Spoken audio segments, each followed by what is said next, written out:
Hello, my name is Dr. Christina Parks. I received my PhD in cellular and molecular biology right here in the state of Michigan from University of Michigan Medical School.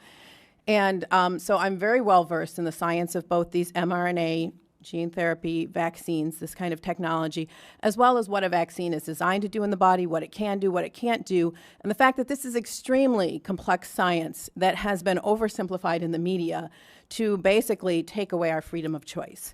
What I want to address today in this limited time is the fact that vaccine requirements and mandates are based on the faulty assumption that the vaccines in question prevent transmission of the pathogen, right? Does the vaccine for DTaP prevent transmission? No. Does the vaccine for flu prevent transmission? No. Do the vaccines for COVID prevent transmission? No. In fact, they were never designed to do that. All right, so you're asking, what about this 95% effectiveness? If you look at those clinical trials, they do not say that they prevent transmission. They expressly say that they're measuring whether they attenuate symptoms. So they're 95% effective based on their clinical trials at attenuating symptoms for the first variant, which is essentially gone in our population. Right now, the predominant variant is the Delta, and CDC Director Walensky basically said that these vaccines have no ability to prevent infection by and transmission of the Delta variant.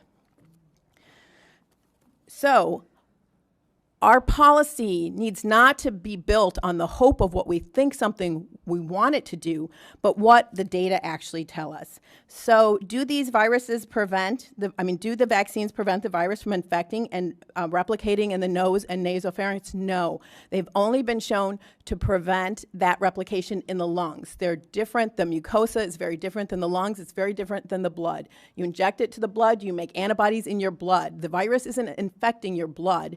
It's infecting your mucosa, and you don't produce any IgA to neutralize it. In fact, recent studies have shown that the vaccinated, especially with the Delta variant, and the unvaccinated have similar amounts of virus in their nose and throat. In Barnstable, Massachusetts, the CDC tracked an outbreak of 469 cases of COVID. 74% occurred in fully vaccinated, and 4 out of 5 of those hospitalized were vaccinated. All right, so maybe they are mandating this because they just didn't know with the COVID. And so my main complaint is with our health agencies and the CDC, who basically know better and are misleading the public. So let's look at DTaP, which the scientists and the CDC have known since 2014 that the acellular pertussis vaccine does not prevent people from getting infected with the pertussis bacteria and passing it to others. In fact, it was never designed to do that. The vaccine was designed to neutralize the pertussis toxin. Pertussis, we know it as whooping cough. It can be fatal for children under 6 months. So neutralizing this toxin saves lives, all right? I'm not going to debate that. But what it doesn't do is neutralize the bacteria. So what happens is fully vaccinated children go to daycare, they pick up that bacteria, and they come home and they give it to their newborn brother or sister. They get deathly ill, and they go to the hospital. Hopefully, our medical professionals are able to save them. But who do they blame? Now the CDC is blaming anti-vaxxers for the limitations of this vaccine design.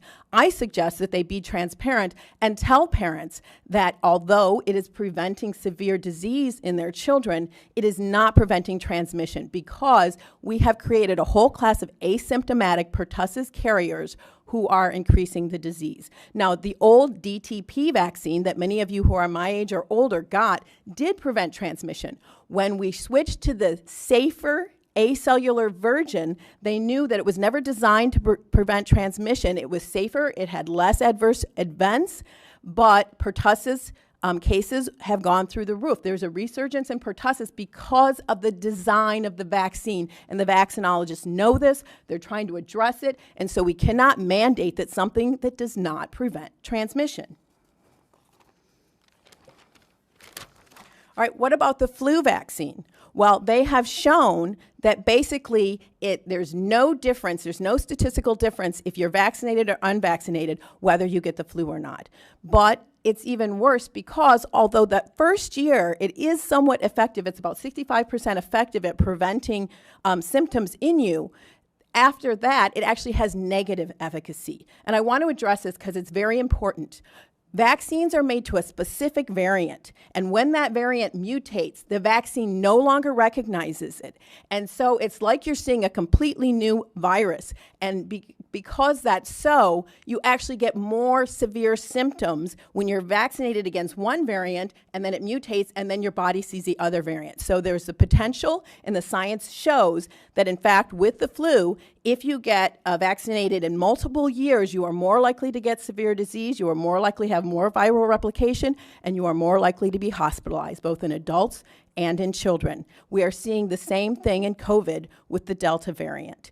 And so we are mandating that people get a vaccine that could actually make them more sick when they're exposed to the virus. In fact, this week, a paper came out, and what it showed is that with this Delta variant, when you're vaccinated, your body makes antibodies that are supposed to neutralize the virus.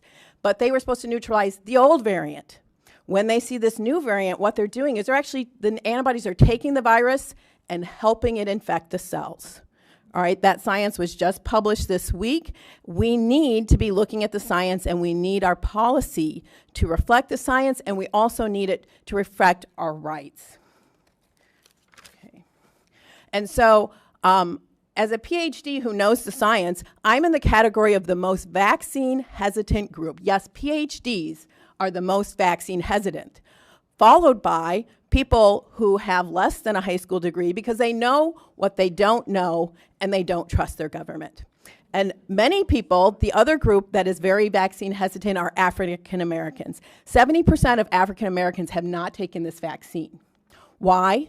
Because they don't trust their government. Do they have reason not to trust their government? Well, between the years of 1930 and 1970, the CDC conducted the Tuskegee experiment, where they took untreated males with syphilis and they refused to treat them. Even after antibiotics became available, they still did not treat them, and they did not tell them that they had syphilis.